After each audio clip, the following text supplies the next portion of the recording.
This was too personal. It is, so it is. Of course. Yes. 你应该千万不要跟他合作。 Try talking him out of it next time.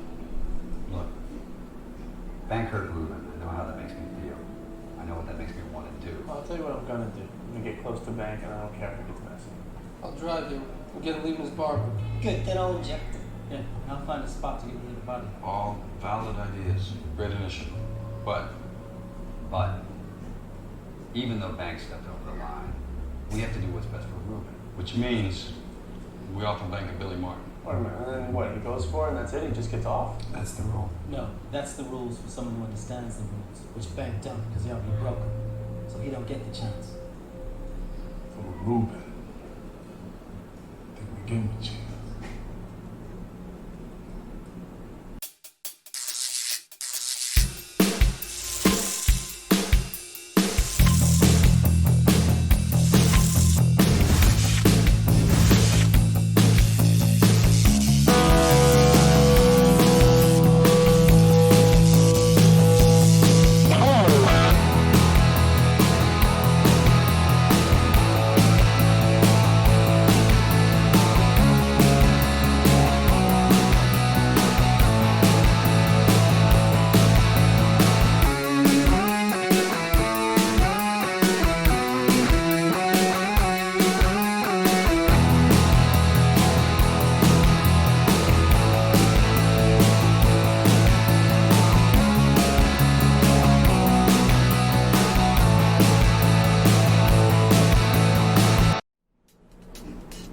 What's going on, ladies and gents, it's Cyberland coming back to you with another film review, this time the last of the Ocean's trilogy.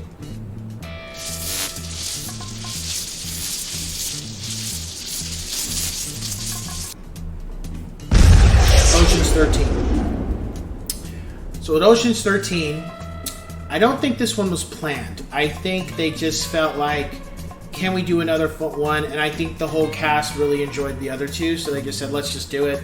And what was good about this one was that I don't think they really had expectations. I know they weren't trying to make a bad film, but I know they just weren't trying to feel like they have to outdo the first or second one. And that was good. I think when I watched Ocean's 13, I felt like it didn't come off like they were trying to outdo anything, like how 2 kind of came off.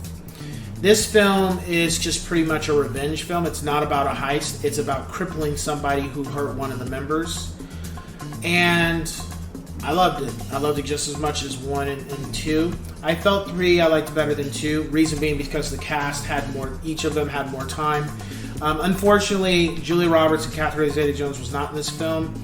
And it made sense because there just wasn't enough, for what the story they were trying to do, I felt like there just wasn't enough space to incorporate their character. And you already got enough people. Andy Garcia does return. The Night Fox does make a cameo at one point.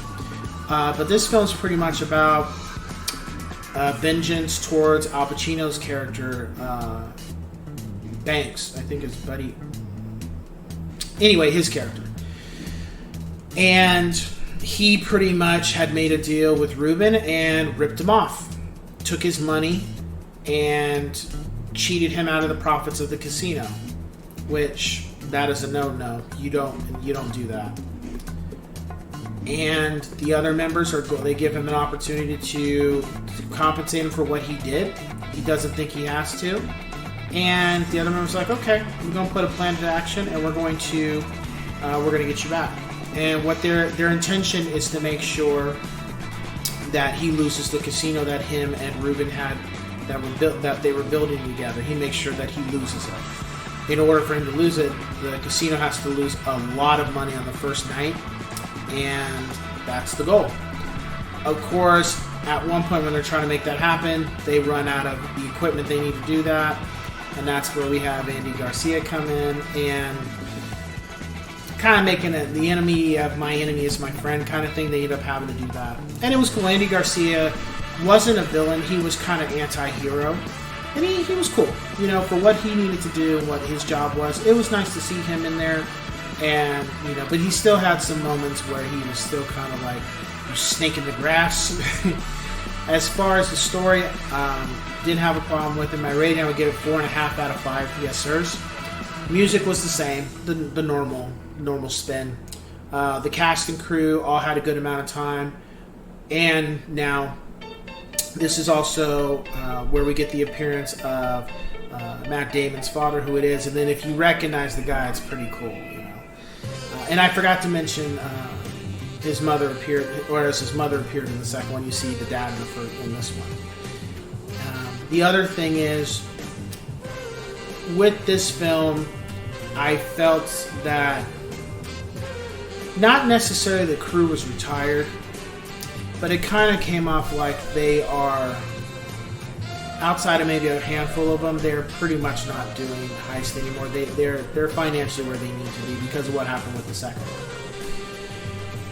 The other thing that I got is that Linus comes full circle with this film, and as I said, I felt that was the whole point between first, second, and third. Is everybody had their thing, but bringing Linus full circle to where he is his own man with his abilities and what he's able to do moving forward. As far as Al Pacino, to me, he was the best villain. I felt he was the best because Al Pacino has shown before that he can be a dangerous person when it comes to being on film. Like, being a hero, he's good. He's good at.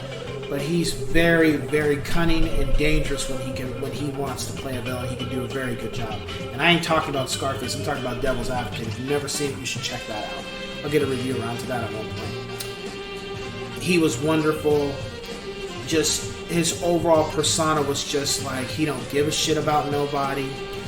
He is very egotistical, very selfish, and is willing to step over anybody to get what he wants. Some people in society, the same thing. But he just has no honor, no code. And I think that's what they say about you shook Sinatra's hand kind of thing. And when he says screw Sinatra's hand, like, screw Sinatra's hand? So I think it's a running joke. But at the same time, it's pretty much saying, like, there's no morale with him. Doesn't appreciate anybody. Just ruthless. And has no respect for anybody. And I think that's the biggest problem with him. Some people can have certain characteristics, but this guy he doesn't respect anybody. And I think that's the problem. He doesn't respect anybody in this film. Even his, the very provocative and beautiful, his assistant, she's hot. Very fine woman.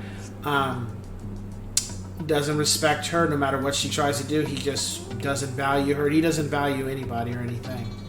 And I think that was the best thing about when the Ocean's crew pretty much nailed him, or they're going to nail him. It's the fact of just his behavior, not just Ruben, just in general. No respect for anything. So, if you liked 1 and 2, I think you'll really like 3. I think you'll personally like 3 better than 2, but that's my opinion. But it's a great addition. I do not see them making any more films. They did make an Ocean's 8, and I'm not interested in that just because of something they said in the film. I'm not watching that. I think the Ocean's series is over. I don't feel they'll ever produce another like Ocean's 14. The reason being is because the great Bernie Mac passed away, and ever since and then actually another one of the actors, the guy who played Ruben, he passed away recently too. That you guys made 3 films, we're good. 3 should be enough. Trying to make another one after that, it's probably just not gonna. It'll just not probably be stale. Won't be as good as the other 3. So that being said, I will catch you guys on the next one. Take care.